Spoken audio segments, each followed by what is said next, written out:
ایک سورہ فاتحہ برا اثار ثواب جناب مولانا سید علی ظہیر صاحب پورا مرحوم اللہ مقامہ کے واسطے۔ بسم اللہ۔ اعوذ باللہ من الشیطان الرجیم، بسم اللہ الرحمن الرحیم، الحمد للہ رب العالمین، والصلاة والسلام على سيدنا وشفيعنا أبي القاسم محمد آله الطيبين الطاهرين المعصومين، ولعنة الله على أعدائهم أجمعين من يومنا هذا إلى يوم الدين. أما بعد فقد قال الله سبحانه تبارك وتعالى في كتابه المبين وهو أصدق الصادقين: هل يستوي الذين يعلمون والذين لا يعلمون انما يتذكر اولو الالباب.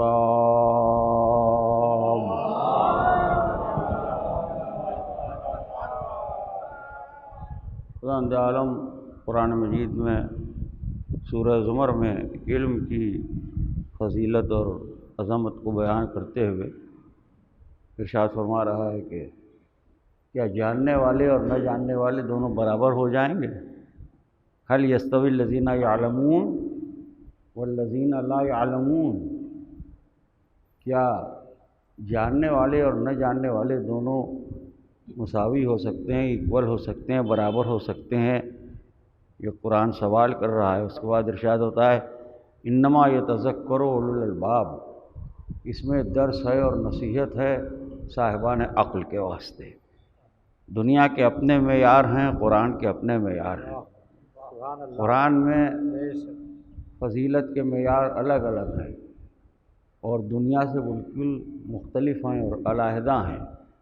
دنیا نے عزت اور وقار اور احترام کے جو معیارات قرار دیے وہ فانی ہیں، تو فانی جو معیار قرار دے گا وہ بھی فانی ہوگا، اور باقی جو معیار قرار دے گا وہ بھی باقی ہوگا۔ صلوات اللہم صلی علی محمد و آل محمد۔ تو اب دنیا کے اعتبار سے اور دنیا کی فکر کے اعتبار سے جو بڑے لوگ کہے جاتے ہیں محاورے کے طور پر، اور جن کو لوگ بڑا آدمی کہتے ہیں، بہت بڑے آدمی ہیں، تو یہ آپ سمجھ سکتے ہیں کس کو بڑا آدمی کہا گیا۔ اور فرمایا آپ نے انسان عبدیت اور بندگی سے اتنا دور ہے، پوری انسانیت اور ہم تمام لوگ، سب کے سب لوگ، کہ جتنا خدا سے دور ہے اتنا ہی بڑا آدمی ہے، کیا بات ہے، اور جتنا اللہ سے قریب ہے اتنا ہی چھوٹا آدمی ہے۔ واہ، اور قرآن نے بتایا ہے کہ قیامت میں تم دیکھو گے کہ بڑے جو ہیں وہ چھوٹے ہو جائیں گے اور چھوٹے جو ہیں وہ بڑے ہو جائیں گے۔ واہ واہ واہ، صلوات بھیجیے محمد وعلی محمد۔ چنانچہ آپ ساری دنیا میں دیکھ لیجیے، بلا اختلاف کوئی قصبہ ہو، کوئی گاؤں ہو، کوئی دیہات ہو، کوئی شہر ہو، کوئی جگہ ہو، کوئی محلہ ہو، تو دولت کی بنیاد پر، گروہ کی بنیاد پر، جماعت کی بنیاد پر، اقتدار کی بنیاد پر، سرمایہ کی بنیاد پر، بینک بیلنس کی بنیاد پر، زمین کی بنیاد پر، مکان کی بنیاد پر، یا کسی خاص عہدے اور منصب کی بنیاد پر بڑا آدمی کہا جاتا ہے۔ یہ یہاں کے بہت بڑے آدمی ہیں، بڑے مشہور آدمی ہیں۔ اور فرمایا آپ نے تو مجالس کے سلسلے میں علماء و واعظین دنیا بھر میں جایا کرتے ہیں، تو میں تو بہت ہی حقیر ہوں، مگر مجھے آج تک حسرت رہ گئی۔ کسی نئی بستی میں گیا اور کسی نئے شہر میں گیا تو کسی نے کہا مولانا آپ ان کو پہچانتے ہیں، بہت بڑے آدمی ہیں۔ تو بڑائی کی بنیاد ہمیشہ یہی چیزیں ملی یا زمین ہے یا جائیداد ہے یا مکان ہے یا دولت ہے یا اقتدار ہے یا سرمایہ ہے یا شہرت ہے یا کوئی سیاسی حیثیت ہے، ہم اس حسرت میں رہ گئے کہ کبھی کوئی یہ کہے، جب ہم پوچھیں کہ کون صاحب، ان کا آپ نہیں جانتے، بہت بڑے آدمی ہیں، ان کی نماز کبھی قضا نہیں ہوئی، کیا بات ہے، یہ نماز شب کے بڑے پابند ہیں، ان کا روزہ کبھی قضا نہیں ہوا، صلوات بھیجیے محمد و آل محمد۔ سبحان اللہ سبحان اللہ۔ تو اب آپ یہ ملاحظہ فرمائیے کہ یہ ایک مثال ہے، اور کوئی اپنی ذات کے لیے آپ حضرات جتنے بھی ہیں یا اور بہت زیادہ اور بڑا مجمع ہوتا تو کیا کوئی کسی آپ حضرات میں سے کبھی کسی کو یہ اتفاق ہوا ہے کہ کسی کے لیے کسی نے کہا ہو کہ یہ نماز شب کے بڑے پابند ہیں، ان کا روزہ کبھی نہیں چھوٹتا؟ تو اس کا مقصد یہ ہے کہ جتنی چیزیں اللہ سے تعلق رکھتی ہیں وہ دنیا کی نگاہوں میں بڑی نہیں ہیں۔ اور فرمایا بے شک اگر جب ہم قرآن اٹھا کے دیکھتے ہیں تو قرآن سب کو ریجیکٹ کر دیتا ہے۔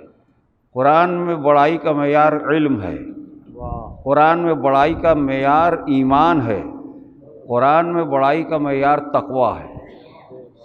اور فرمایا آپ نے جو متقی ہے وہ بڑا آدمی ہے، واہ، جو عالم ہے وہ بڑا آدمی ہے، ہاں، جو مومن ہے وہ بڑا آدمی ہے بے شک بے شک، قرآن کے فیصلوں کے اعتبار سے۔ اور فرمایا آپ نے هل يستوي الذين يعلمون والذين لا يعلمون، علم کا تذکرہ ہو رہا ہے۔ افمن کان مومنا کمن کان فاسقا، کیا مومن و فاسق دونوں برابر ہو سکتے ہیں؟ لا یستوون، سپریم کورٹ کی رولنگ ہرگز ہرگز نہیں۔ ہاں ہاں، آپ اگر مومن و فاسق کو برابر کرنا چاہتے ہیں تو دونوں برابر نہیں ہو سکتے، مومن اور ہے فاسق اور ہے۔ تو پتہ چلا اسلام میں پتہ چلا کہ جو عظمت اور جلالت اور بلندی اور احترام کی بنیاد ہے وہ ایمان ہے۔ قرآن کے اعتبار سے بڑا آدمی وہ ہے جو مومن ہے، اور جہاں ایمان نہیں ہے وہاں تو خاک اڑ رہی ہے۔ بنیاد جو ہے وہ تو ایمان ہی ہے۔ الا الذین آمنوا وعملوا الصالحات، سوائے ان لوگوں کے کہ جو ایمان لائے اور عمل صالحہ بجا لائے، بقیہ تو ساری انسانیت جو ہے وہ خسارے میں ہے، ساری انسانیت گھاٹے میں ہے۔ والعصر ان الانسان لفی خسر، زمانے کی قسم انسان بڑے خسارے میں ہے، انسان بڑے گھاٹے میں ہے۔ الا الذین آمنوا وعملوا الصالحات، سوائے ان لوگوں کے کہ جو ایمان لائے اور جو اعمال صالحہ بجا لائے۔ ایک مومن کے مقابلے میں جب انسانیت گھاٹے میں ہے تو کل ایمان کے مقابلے میں کیسے گھاٹے میں نہ ہوگا جو علی کے دامن کو چھوڑ دے۔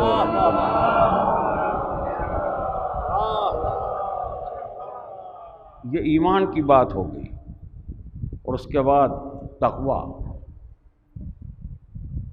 اور فرمایا آپ نے یہاں سے وہاں تک متقین کا تذکرہ ہے، صاحبان تقویٰ کا تذکرہ ہے، صاحبان تقویٰ کی مدح و ثنا ہے۔ اور قرآن پوری انسانیت کو آواز دیتا ہے۔ بہت سے الفاظ ایسے قرآن میں استعمال ہوئے ہیں جو پوری کائنات کو سمیٹ لیتے ہیں، جہاں نہ کسی فرقے کی بات ہے، نہ گروہ کی بات ہے، نہ جماعت کی بات ہے، نہ کسی عہد کی بات ہے، نہ کسی زمانے کی بات ہے، نہ کسی مذہب کی بات ہے، جیسے لفظ انسان۔ اور فرمایا آپ نے ہر ایک اپنے کو انسان کہہ رہا ہے، جس کو دیکھیے وہ انسان کہہ رہا ہے۔ ہر مذہب کا آدمی اپنے کو انسان کہتا ہے، ہر شہر کا آدمی اپنے کو انسان کہتا ہے، ہر معیار کا آدمی اپنے کو انسان کہتا ہے۔ ہم کچھ ہوں یا نہ ہوں، آپ ہمیں انسان ضرور مانیے۔ دو آدمیوں میں جب چشمک ہوتی ہے یا شکر رنجی ہوتی ہے یا گفتگو میں ذرا سے کچھ برہمی ہوتی ہے تو نہ کوئی اپنی ڈگری کا حوالہ دیتا ہے، نہ کوئی اپنے خاندان کا حوالہ دیتا ہے، نہ کوئی اپنی دولت کا حوالہ دیتا ہے، نہ کوئی اپنی جائیداد کا حوالہ دیتا ہے، نہ کوئی اپنے مکان کا حوالہ دیتا ہے، نہ کوئی اپنے منصب کا حوالہ دیتا ہے، نہ کوئی اپنی علمی حیثیت کا حوالہ دیتا ہے۔ آپ اس طرح سے مجھ سے باتیں کر رہے ہیں، کیا آپ نہیں جانتے میں شہر کا سب سے بڑا شاعر ہوں؟ آپ کو یہ نہیں معلوم میں فلاں جگہ یونیورسٹی میں پڑھاتا ہوں؟ آپ کو میری دولت کا علم نہیں؟ کسی چیز کا حوالہ نہیں دیا جاتا۔ دو آدمیوں میں جب بحث ہوتی ہے تو ہر سطح کا اور ہر معیار کا آدمی یہی کہتے دیکھا کہ اے جناب کمال کر رہے ہیں آپ تو مجھے انسان ہی نہیں سمجھ رہے ہیں۔ آپ مجھے انسان ہی نہیں سمجھ رہے ہیں۔ مطلب یہ کہ ہم کچھ ہوں یا نہ ہوں، آپ ہمیں انسان ضرور مانیے، چاہے ہم انسان نہ ہوں۔ اس لیے کہ انسان ڈیزائن کا نام نہیں ہے، انسان اسٹائل کا نام نہیں ہے، انسان یونیفارم کا نام نہیں ہے، انسان دسترخوان کا نام نہیں ہے، انسان صورت اور شکل کا نام نہیں ہے، کردار کا نام انسان ہے، سیرت کا نام انسان ہے، عمل کا نام انسان ہے، حیات کا نام انسان ہے، زندگی کا نام انسان ہے، حسن اخلاق کا نام انسان ہے، بشریت کا نام انسان ہے۔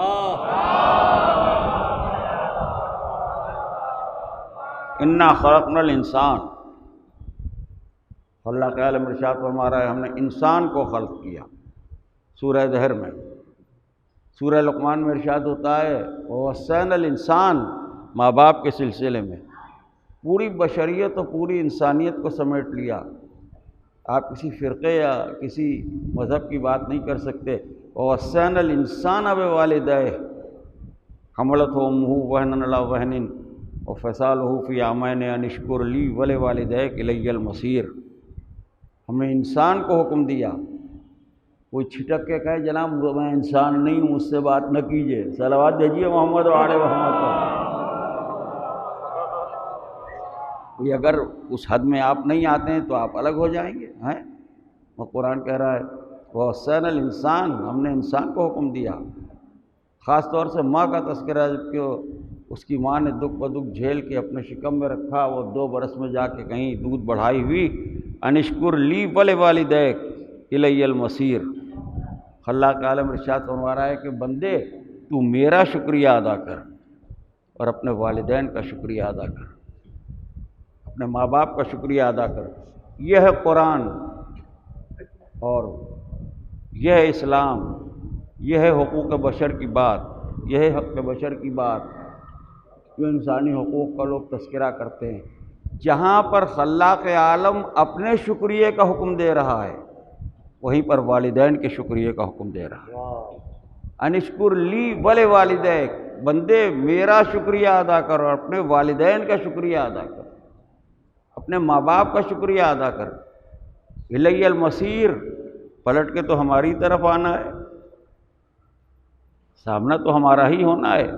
تو کتنے مقامات پر قرآن مجید نے لفظ انسان استعمال کیا، جس میں پوری کائنات کو سمیٹ لیا۔ یہ قرآن مجید کی آفاقیت ہے۔ بہت سے مقامات پر یا ایھا الناس کہہ کے آواز دی گئی، اس میں بھی عموم ہے، اے لوگو۔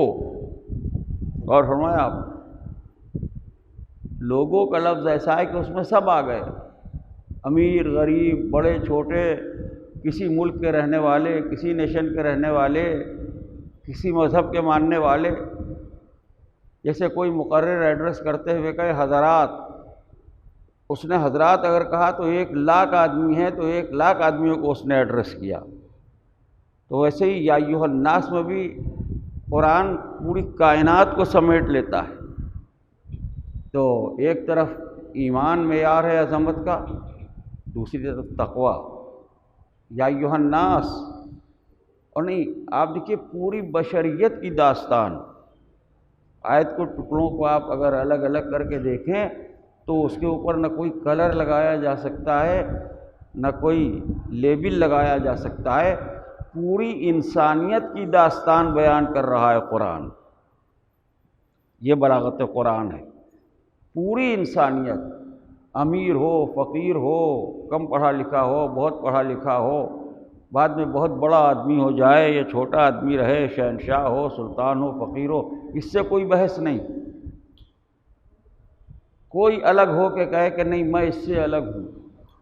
قرآن کہتا ہے یا ایھا الناس انا خلقناکم من ذکر و انثی، ہم نے تمہیں والدین کے ذریعے سے اس دنیا میں بھیجا۔ ماں اور باپ کا تذکرہ ہے۔ انا خلقناکم من ذکر و انثی، ہم نے تمہیں مرد اور عورت کے وسیلے سے اور ذریعے سے خلق کیا۔ وجعلناکم شعوبا و قبائل، تم میں ہم نے مختلف شعبے قرار دیے، مختلف قبیلے قرار دیے، مختلف گروہ بنائے، لتعارفوا، تاکہ تمہارا انٹروڈکشن ہو سکے۔ یہ ساری کی ساری چیزیں جو ہیں وہ تعارف کے لیے ہیں، لتعارفوا، تاکہ تم پہچانے جا سکو۔ چنانچہ آپ دیکھیے دنیا میں جو ہو رہا ہے وہ وہی ہو رہا ہے جو قرآن کہہ رہا ہے۔ اللہ نے ساری نعمتیں تمام انسانوں کو عطا کیں، مگر آپ کہتے ہیں یہ تو افغانی معلوم ہو رہا ہے، یہ تو ایرانی معلوم ہو رہا ہے، یہ تو امریکن معلوم ہو رہا ہے، یہ تو لندن والا معلوم ہو رہا ہے۔ یہ جو چینجز نظر آ رہے ہیں یہ اسی لیے تاکہ انٹروڈکشن ہو سکے، تعارف ہو سکے، پہچان ہو سکے، یہ عرب ہے، یہ ایرانی ہے، یہ یونانی ہے، یہ امریکن ہے، یہ کینیڈین ہے، یہ آسٹریلین ہے، لتعارفوا۔ اب جو پتے کی بات ہے وہ آخر میں قرآن میں نے کہی، ان اکرمکم عند اللہ اتقاکم، اللہ کے نزدیک سب سے زیادہ عزت والا تو وہ ہے جو اللہ سے ڈرتا ہے اور جو متقی ہے، جو پرہیزگار۔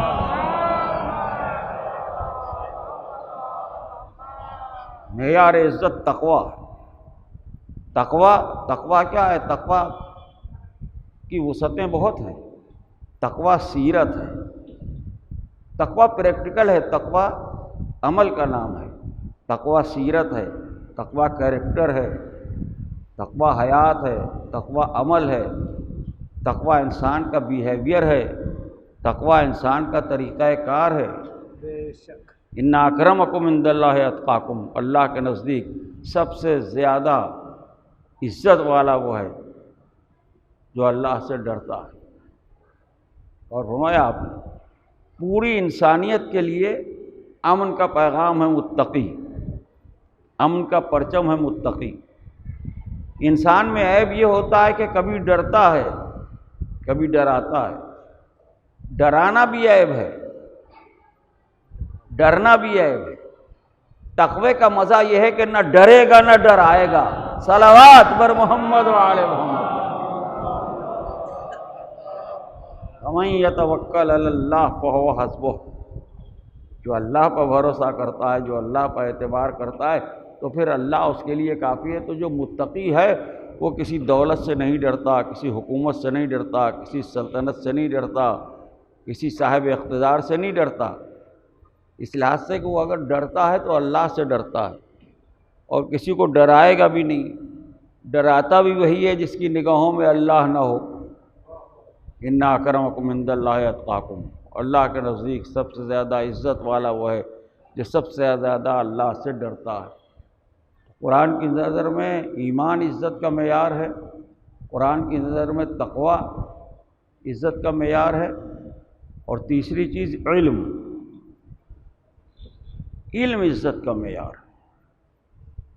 هل يستوي الذين يعلمون والذين لا يعلمون، کہ جاننے والے اور نہ جاننے والے دونوں برابر ہو سکتے ہیں۔ قرآن نے ابتدا سے لے کے انتہا تک علم کا تذکرہ کیا، علم کا بیان کیا، اور یہی سبب ہے کہ ہمارے فرقے کے اور ہماری جماعت کے جتنے بھی رشتے ہیں وہ علم ہی سے ہیں۔ انا مدینۃ العلم وعلی بابھا، میں علم کا شہر ہوں اور علی اس کا دروازہ۔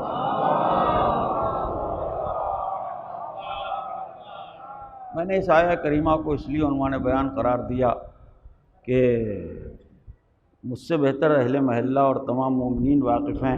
میں کیا عرض کروں گا،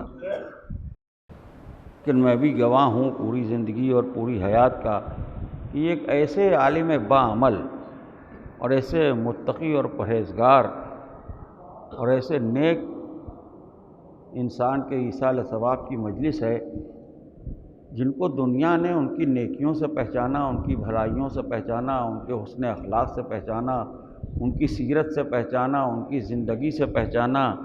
ان کی زندگی کیا تھی؟ سمجھیے ایک چلتا پھرتا مدرسہ جیسے ہوتا ہے۔ دوستوں میں گفتگو کر رہے ہیں تب بھی دین کی گفتگو کر رہے ہیں، محلے میں گفتگو کر رہے ہیں تب بھی دین کی گفتگو کر رہے ہیں۔ سب سے بڑی چیز حسن اخلاق۔ حسن اخلاق کا عالم یہ تھا کہ ہم کو یہ معلوم ہوا کہ ایک ایک گھر پر جا کے خیریت معلوم کرتے تھے۔ یہ کون کرتا ہے کہ محلے بھر کی خیریت معلوم کرتا پھرے؟ یہ سیرت پیغمبر کا آئینہ ہے۔ ایک عرب آیا رسول اللہ کی خدمت میں، ایک عام آدمی، اور اس نے کہا یا رسول اللہ آپ مجھے کوئی اچھی بات تعلیم کیجئے، کوئی نیکی تعلیم کیجئے۔ تو ظاہر ہے جو جس کے قلب پر قرآن نازل ہوا، جو کائنات کا سب سے بڑا ہادی ہے، سب سے بڑا رہبر ہے، اس سے وہ سوال کر رہا ہے، تو سوال کی اہمیت نہیں ہے، جواب کی اہمیت ہے۔ اس لحاظ سے کہ بڑے اطباء کے لکھے ہوئے نسخوں کو لوگ محفوظ کر لیتے ہیں کہ اس میں کیا لکھا ہے۔ تو نیکی کی تعلیم تو کوئی بھی دے سکتا ہے۔ یہ سوال تو بہت آسان ہے، چاہے وہ آدمی خود ویسا ہو یا نہ ہو، وہ آدمی خود متقی و پرہیزگار نہ ہو، وہ آدمی خود اتنا نیک نہ ہو، اتنا پریکٹیکل نہ ہو، راستہ چلتے کوئی کسی سے پوچھے، کوئی ہم سے پوچھے کہ ہمیں کوئی اچھی بات بتائیے، ہم کہہ دیں گے پابندی وقت کا خیال کیجئے، وقت کی پابندی سے نماز پڑھا کیجئے، سب کہیں گے ہاں نہیں بالکل صحیح جواب دیا، اتنے علماء یہی کہیں گے۔ کوئی پوچھے مولانا کوئی نیکی تعلیم کیجئے، ہم نے کہا والدہ کا ہمیشہ احترام کرنا، تو جواب تو کوئی بھی دے سکتا ہے، لیکن جو پورا قرآن لے کے آیا ہے وہ کیا جواب دے رہا ہے؟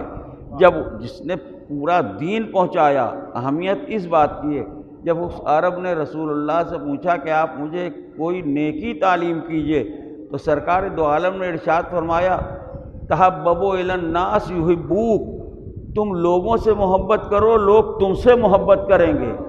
علی ظہیر صاحب کی زندگی اسی کا آئینہ تھی، وہ دوسروں سے محبت کرتے تھے، دوسرے ان سے محبت کرتے تھے۔ صلوات بر محمد و آل محمد۔ اور یہ کوئی معمولی بات نہیں ہے، اس میں تو آپ یہ سمجھ لیجئے کہ معنی کا سمندر جو ہے موجیں مار رہا ہے۔ سرور کائنات نے جو ارشاد فرمایا کہ تم لوگوں سے محبت کرو، لوگ تم سے محبت کریں گے، اس کا مطلب یہ ہے رسول یہ بتانا چاہتے ہیں کہ جو تم سوسائٹی کو دو گے، جو تم سماج کو دو گے، جو تم عوام کو دو گے، پلٹ کے وہی آئے گا۔ اخلاق کے بدلے میں اخلاق آئے گا، مروت کے بدلے میں مروت آئے گی، نیکی کے بدلے میں نیکی آئے گی، بھلائی کے بدلے میں بھلائی آئے گی۔ آج تک جو دنیا مولانا علی ظہیر صاحب کو یاد کر رہی ہے کہ ان کا خلوص اور ان کی انسانیت ہے جس کا تذکرہ ہو رہا ہے، اور جس کو آج تک دنیا یاد کر رہی ہے۔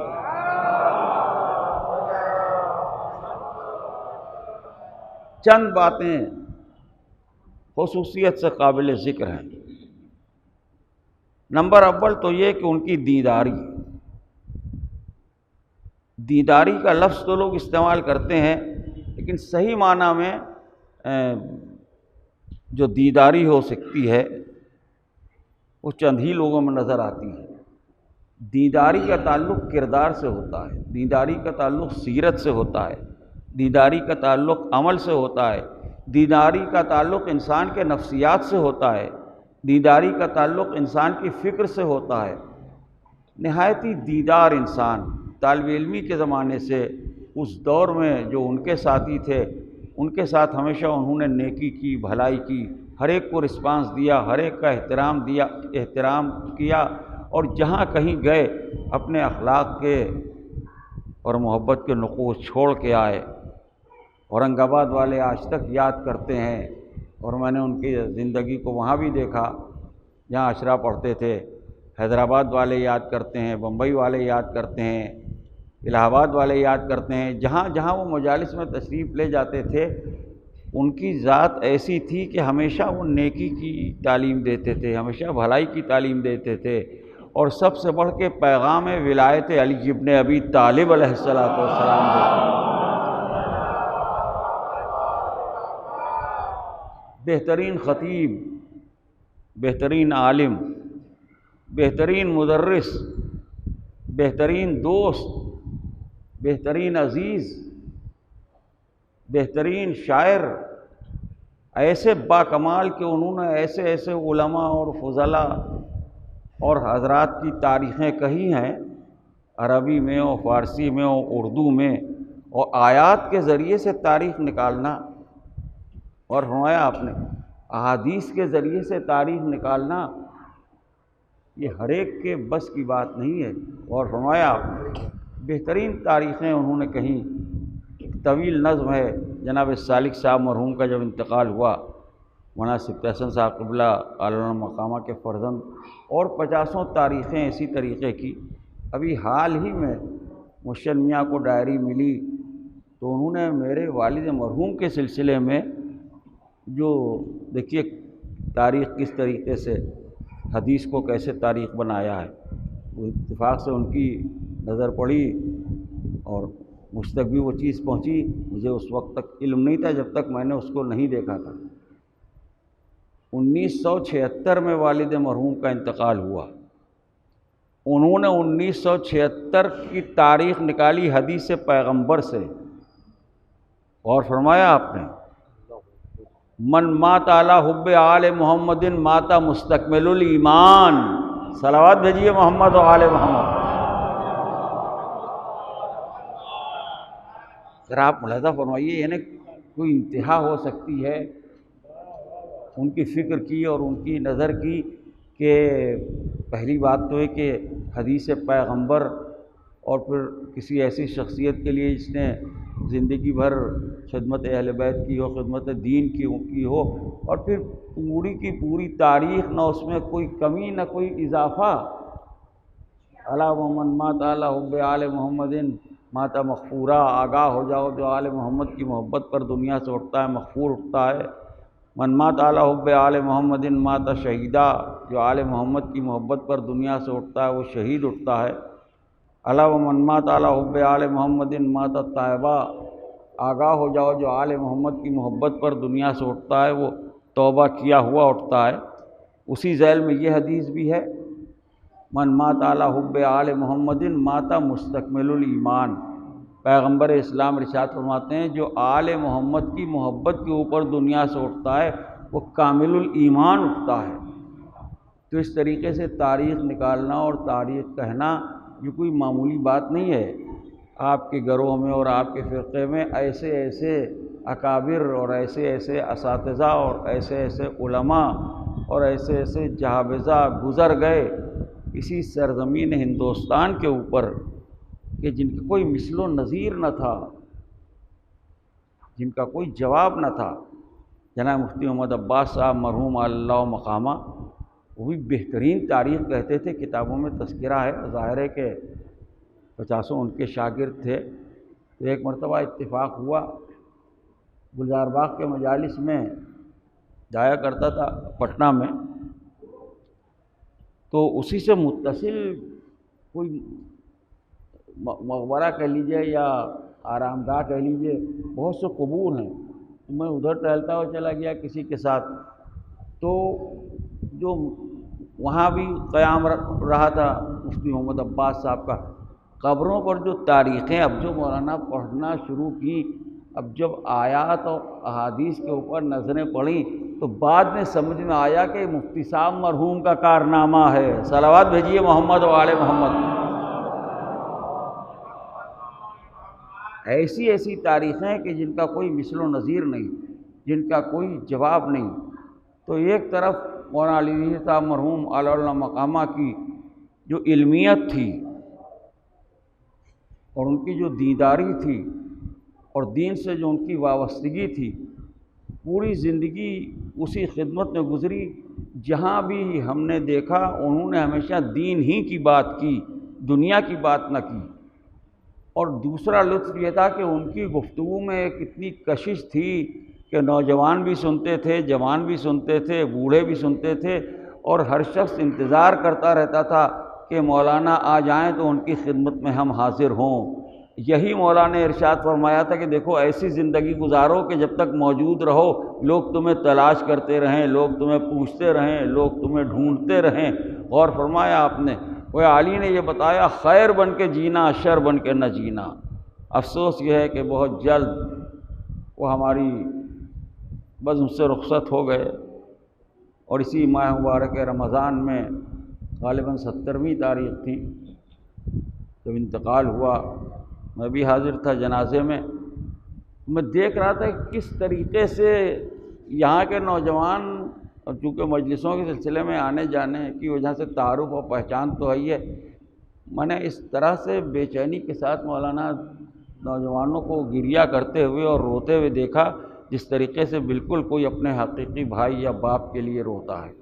تو عزیزان محترم، انسان وہی ہے جو اپنے خلق کا اثر چھوڑ کے جائے، جو اپنی مروت کا اثر چھوڑ کے جائے، جو اپنے کردار اور اپنی سیرت کا اثر چھوڑ کے جائے، اور اس کے ساتھ ہی ساتھ بحمد اللہ اس حدیث کا فیض بھی ان کو پہنچ رہا ہے کہ من خلف ابنا صالحا، ماشاءاللہ ان کے فرزند بہترین واعظ، بہترین خطیب عزیزہ مولانا حسن ظہیر صاحب قبلہ سلم ہو، خدا ان کو شفائے کاملہ عطا فرمائے اور طول عمر کرے، یہ انہی کے دینی جذبات کا رد عمل ہے اور اس کا اثر ہے جو ان تمام خدمات کو انجام دے رہے ہیں۔ اور حقیقت یہ ہے کہ جب بھی حاضر ہوتا ہوں مولانا کا خیال آتا ہے، ان کی خدمت میں حاضر ہونا ہم لوگوں کا، یا ان کے یہاں گھر کو بیٹھنا، یہ ایک عام سی بات تھی، کبھی آئے تو بیٹھ گئے، مختلف باتیں ہوتی رہیں، لیکن یہ کہ کاش یہ عزا خانہ ان کے سامنے تعمیر ہو جاتا تو ان کو کتنی مسرت ہوتی۔ اور فرمایا آپ نے، اور جو عزا خانہ قدیم تھا جس میں مجلسیں پڑھی ہم نے، اور جس میں جناب مسلم کا تابوت اٹھتا تھا، الحمدللہ آج بھی اٹھتا ہے، تو اس سے بھی ان کو بڑی وابستگی تھی اور بڑا تعلق خاطر تھا۔ امام باڑے کے لیے چاہتے تھے کہ زیادہ سے زیادہ مجلسیں ہوں، اور مساجد کے لیے چاہتے تھے کہ زیادہ سے زیادہ نمازیں ہوں اور زیادہ سے زیادہ جماعتیں ہوں۔ صلوات بھیجیے محمد والے، ایک اور صلوات بھیجیے محمد والے۔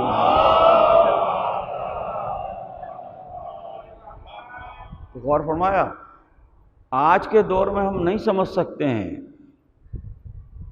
جس دور کا میں آپ کے سامنے تذکرہ کر رہا ہوں، تو ظاہر ہے کہ میری بھی بہرحال کم سنی تھی یا لڑکپن تھا، ان بزرگوں میں سے تو اب اس وقت کوئی موجود نہیں ہے۔ ہم سنوں سے باتیں کرنا اور ہے، اور بزرگوں سے گفتگو کرنا اور ہے۔ محلے کے بزرگ ان کی اتنی رسپیکٹ کرتے تھے اور اتنا ان کو رسپانس دیتے تھے۔ اب میں کس آدمی کا نام لوں؟ اگر میں چند لوگوں کا نام بھی لوں گا تو اس کو بھی چند ہی لوگ سمجھ سکتے ہیں۔ یہاں بہترین قرأت قرآن کرنے والے، قرآن شریف پڑھنے والے، دین سے اور دینداری سے واسطہ رکھنے والے جو بزرگ لوگ تھے، وہ ان کا احترام کرتے تھے، ان کے علم کی وجہ سے، ان کی سیرت کی وجہ سے، ان کے رویے کی وجہ سے۔ اور فرمایا آپ نے، خدا رکھے وہ جوان جو آج بھی موجود ہیں، ظاہر ہے وہ تو ادھیڑ ہو چکے ہوں گے، جو اپنی جوانی میں جنہوں نے دیکھا تھا، تو ان کی شخصیت میں اور ان کی ذات میں ایک عجیب و غریب جاذبیت تھی کہ ان کی گفتگو کو جتنا بزرگ پسند کرتے تھے، اس سے زیادہ نوجوان پسند کرتے تھے۔ صلوات بھیجیے محمد و آل محمد۔ یہ بہت بڑی خوبی ہے، اور فرمایا آپ نے، اور یہ خوبی اسی کو ملتی ہے جسے وابستگی ہوتی ہے در اہل بیت طیبین و طاہرین سے۔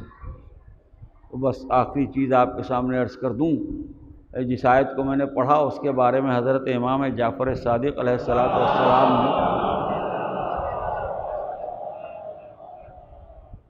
تفسیر اس کی بیان فرمائی، ارشاد فرمایا، آپ دیکھیے کس سہولت سے آیت کو تقسیم کر دیا ہمارے چھٹے امام علیہ السلام نے۔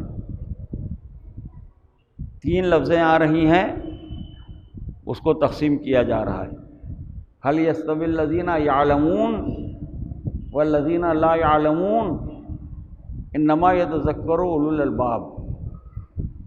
یعلمون یعنی جاننے والے، لا يعلمون نہ جاننے والے۔ اولو الالباب سے مراد صاحبان عقل۔ مختلف مقامات پر یہ لفظ آیا ہے قرآن میں، ان فی خلق السماوات والارض واختلاف اللیل والنہار لآیات لاولی الالباب۔ یقیناً آسمانوں اور زمین کی خلقت میں اور آمد و رفت روز و شب میں صاحبان عقل کے لیے نشانیاں ہیں۔ تو مختلف مقامات پر قرآن مجید میں اللہ کے عالم نے صاحبان عقل کا ذکر کیا ہے۔ حضرت نے ارشاد فرمایا کہ قرآن مجید میں ایک آیت ایسی ہے کہ جس میں خلاق عالم نے ہمارا ذکر بھی کیا ہے، ہمارے دشمنوں کا ذکر بھی کیا ہے، اور ہمارے شیعوں کا ذکر بھی کیا ہے۔ اور فرمایا آپ نے، ملاحظہ کیجیے گا، معصوم ارشاد فرماتے ہیں کہ خلاق عالم نے ایک آیت ایسی ہے جس میں خداوند عالم نے ہمارا تذکرہ بھی کیا ہے، یعنی محمد و آل محمد علیہ السلام کا تذکرہ، اور ہمارے دشمنوں کا تذکرہ بھی کیا ہے، اور ہمارے شیعوں کا تذکرہ بھی کیا ہے۔ اور اس کے بعد ارشاد فرمایا کہ یعلمون سے مراد محمد و آل محمد، جاننے والوں سے مراد محمد و آل محمد علیہ السلام۔ بھئی یہی تو ایک گھرانہ ہے نا جہاں سے سلون کی آواز آئی، تو اب ان سے بڑھ کے جاننے والا کون ہے؟ جو قرآن کہہ رہا ہے کہ کیا جاننے والے هل یستوی الذین یعلمون والذین لا یعلمون، کیا جاننے والے اور نہ جاننے والے دونوں برابر ہو سکتے ہیں، مساوی ہو سکتے ہیں، ایکول ہو سکتے ہیں؟ تو امام نے ارشاد فرمایا یعلمون سے مراد محمد و آل محمد علیہ الصلاۃ والسلام، لا یعلمون سے مراد ہمارے دشمن، نہ جاننے والوں سے مراد امام فرماتے ہیں ہمارے دشمن۔ اے بھئی جو جنت و جہنم میں تمیز نہ کر سکے، صلوات بھیجیے محمد و آل محمد پر، اس سے بڑھ کے نہ جاننے والا کون ہوگا؟ جو جنت و جہنم میں امتیاز نہ کر سکے۔ ارشاد فرمایا جاننے والوں سے مراد ہم، لا یعلمون نہ جاننے والوں سے مراد ہمارے دشمن۔ انما یتذکر اولو الالباب، اس میں درس و نصیحت ہے صاحبان عقل کے لیے۔ حضرت نے ارشاد فرمایا کہ صاحبان عقل سے مراد ہمارے شیعہ، اور فرمایا آپ نے صاحبان عقل سے مراد ہمارے شیعہ، جاننے والوں سے مراد محمد و آل محمد، نہ جاننے والوں سے مراد دشمنان اہل بیت، اور صاحبان عقل سے مراد شیعان اہل بیت، دوستان اہل بیت۔ تو اب میں غور کرتا رہا، وہی بات آپ کے سامنے پڑھنا ہے اور اس کے بعد مجلس تمام ہو جائے گی، کہ شیعوں نے کون سی ایسی بات کی ہے جو عقل مند کہا گیا ہے؟ صلوات بھیجیے محمد و آل محمد۔ یہ سوال پیدا ہوتا ہے نا، امام کا ارشاد ہے کہ صاحبان عقل سے مراد ہمارے شیعہ، ہمارے دوستدار، ہمارے چاہنے والے۔ تو ظاہر ہے کہ چھوٹے بڑے اور جو کچھ بھی ہیں، اب ہم آپ جیسے بھی ہیں شیعہ ہی کہا جائے گا، مہر تو یہی لگے گی۔ حالانکہ شیعہ ہونا بہت مشکل ہے، آسان کام نہیں ہے، اس کی حدیثیں اور روایتیں الگ ہیں۔ صلوات بھیجیے محمد و آل محمد پر۔ اگر ہم جتنی آسانی سے اپنے کو شیعہ کہہ لیتے ہیں یا جتنی آسانی سے ہم اپنے کو مومن کہہ لیتے ہیں، وہ بات ایک الگ ہے، لیکن حقیقی معنی میں شیعہ ہونا جو ہے ایک کار دارد۔ لیکن یہاں پر جو تذکرہ کر رہا ہوں وہ تو مقصود ہی کچھ اور ہے۔ تو اب مراجع تقلید ہیں، بڑے بڑے علماء ہیں، متقین ہیں، صالحین ہیں، مومنین ہیں، عبادت گزار ہیں، جاننے والے ہیں، وہ بھی شیعہ ہیں، اور سینکڑوں میل دور کھڑے ہوئے اسی لائن میں ہم بھی شیعہ ہیں۔ تو ہم تو اپنے اور آپ کے بارے میں سوچیں گے تو ان کا مرتبہ تو بہت ہی بلند ہے، اور فرمایا آپ نے، لیکن ہمارے اور آپ کے ایسے عوامی اور عام شیعہ جو ہیں، میں یہ سوچتا ہوں کہ ہم لوگوں نے کون سی بات ایسی کی ہے جو حضرت نے ارشاد فرمایا کہ صاحبان عقل سے مراد ہمارے شیعہ ہیں۔ تو میں بہت غور کرتا رہا کہ امام نے ارشاد فرمایا ہے کوئی نہ کوئی بات تو ہوئے گی۔ تو بہت دیر کے بعد ایک بات سمجھ میں آئی، اور فرمایا آپ نے جو امام نے ارشاد فرمایا۔ دیکھیے بہت سے معمے ایسے ہوتے ہیں جن کا حل انہی کے اندر ہوتا ہے۔ بہت سے سوالات اور بہت سے اشعار اور بہت سے مسائل، ادبی دنیا میں بھی بہت سی چیزیں ایسی ہیں کہ اس کا جو جواب ہے ان کا آپ نے غور نہیں فرمایا، اسی میں ہے جواب۔ کچھ عدد کا معاملہ تھا یا اور کسی صنعت کا مسئلہ تھا، تو بہت سے معاملے ایسے ہوتے ہیں جن کا جواب انہی کے اندر ہوتا ہے۔ قرآن مجید میں بہت سی آیتیں بھی ایسی ہیں جن کا جواب اسی آیت میں ہے۔ تھوڑا سا غور کرنے کی ضرورت ہے، جتنا انسان غور کرے گا اتنا ہی سمجھ میں آئے گا۔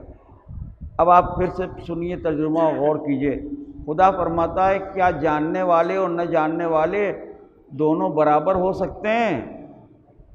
اس میں تذکر اور اس میں نصیحت جو ہے وہ صاحبان عقل کے لیے ہے۔ تو اب جواب ڈھونڈیے۔ اب میں نے سوچنا شروع کیا کہ ہم نے اور آپ نے اور مفتی گنج کا جو مجمع یہاں بیٹھا ہوا ہے، اس نے کون سا عقل مندی کا کام کیا، کون سا بڑا ہم لوگوں نے کام کیا؟ ہر شخص نے مسجد بنوائی ہے، یا امام باڑہ بنوایا ہے، یا مدرسہ قائم کیا ہے، یا یتیم خانہ قائم کیا ہے، یا اتنی تعلیم اور اتنی استعداد حاصل کی ہے کہ ہمارے نام کے ساتھ کوئی ڈگری لگائی جا رہی ہے۔ تو یہ مجمع جو یہاں بیٹھا ہوا ہے، ہم لوگوں کا جو معیار ہے، جو اسٹینڈرڈ ہے، تو ہم نے کون سی عقل مندی کی ہے جو ہمارے لیے اولو الالباب کا لفظ استعمال ہو رہا ہے؟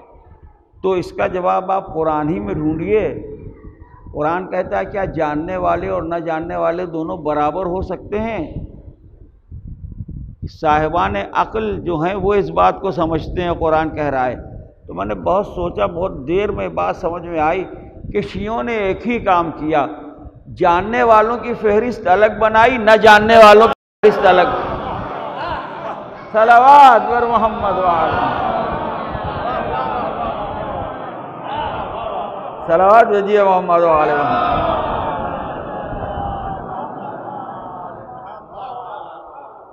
تو یہی ایک عقل مندی کی بات سمجھ میں آتی۔ اب یہاں پر جتنے بیٹھے ہیں، نوجوان، جوان، سمجھدار، ضعیف، جتنے ہیں، سب کے ہاتھ میں آپ قلم و کاغذ دے دیجئے اور آپ نام لکھوا لیجئے۔ کوئی ایک کاغذ بھی ایسا نہ ہوگا جو مکس کر کے لکھا گیا ہو۔ صلوات بھیجیے محمد وعلی محمد پر۔ اور فرمایا آپ نے تو ایک ایسی علمی شخصیت جس نے پوری زندگی خدمت اہل بیت میں گزار دی، خدمت دین میں گزار دی، اس کا جتنا بھی تذکرہ کیا جائے وہ کم ہے۔ ماشاءاللہ ان کے فرزند بھی دین کی خدمت انجام دے رہے ہیں اور مجالس پڑھ رہے ہیں، اور ظاہر ہے یہ تمنا تو معصوم کی تھی۔ جب نہ شبیب امام رضا علیہ السلام نے ارشاد فرمایا ان کنت باقیا لشیء فابق للحسین، پسر شبیب اگر کسی مصیبت پر رونا آئے تو میرے جد مظلوم حسین کے مصائب کو یاد کرنا۔